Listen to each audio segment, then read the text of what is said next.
Hazrat Urwa bin Zubair has reported from Hazrat Aisha radiyallahu anha.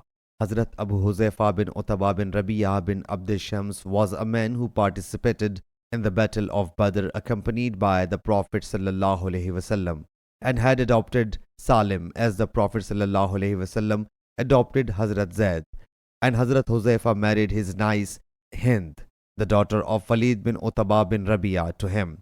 He, Salim, was a slave freed by an Ansari woman.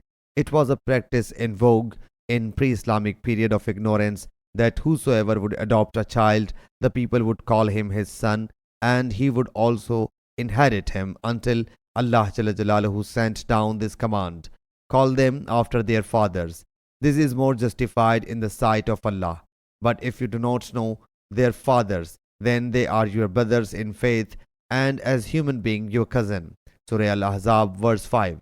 So the people started associating them with their real fathers, and if they did not know the real name of anyone's father, they would call him the slave freed by so and so, or a brother in religion. Later, Sahala, the daughter of Suhail bin Amr Qureshi, Amiri, the wife of Hazrat Abu Huzaifa bin Utbah radiyallahu anhu, came to the Prophet sallallahu alaihi wasallam and submitted. We would consider Salim our son, but Allah Jalla Jalaluhu has sent down command in this connection, as you know it well. Then he narrated the remaining part of the hadith. Sahih Bukhari, hadith number 5088.